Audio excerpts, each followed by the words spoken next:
Have you heard about the arbitration case about the South China Sea? Yes, so much talk in the media. The UN-backed tribunal has handed down a final ruling in favor of the Philippines against China. But there's something misleading here.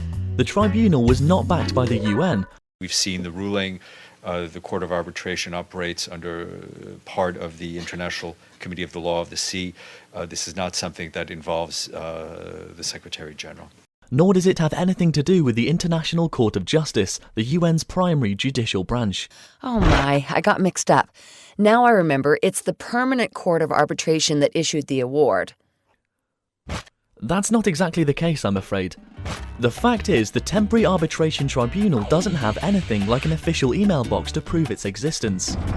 So it rented the office of the Permanent Court of Arbitration and used its secretariat services. That's roughly where their relationship ends. The tricky part is, the award was made by the Temporary Tribunal but issued through the Permanent Court Secretariat, making people wrongly believe the decision was made by the court.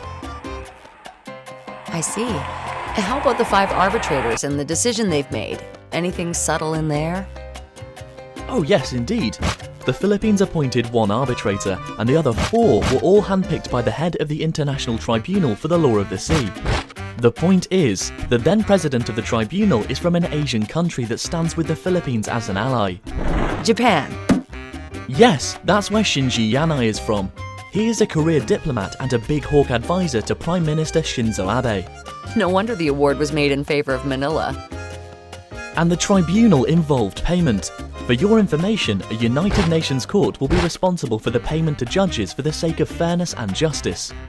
But a temporary arbitration tribunal can easily be launched if anyone wants to pay the fees. In this case, the Philippines covered the entire expenses of the tribunal. How much is the cost? Each arbitrator demands as much as $660 an hour, or $5,330 an 8-hour workday. Besides, he receives reimbursement for all the expenses related to the arbitration, such as travel, hotel accommodation, and phone calls. Local newspapers said Manila has spent $30 million for the tribunal. It means China played no role in the case. You're right.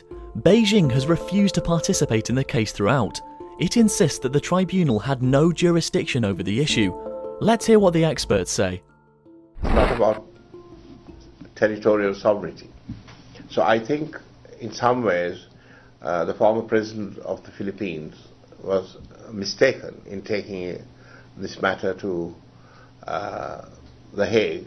The tribunal should not have accepted jurisdiction. Listen, this is a political question which doesn't belong in the tribunal, but should be decided through diplomacy and political discussions.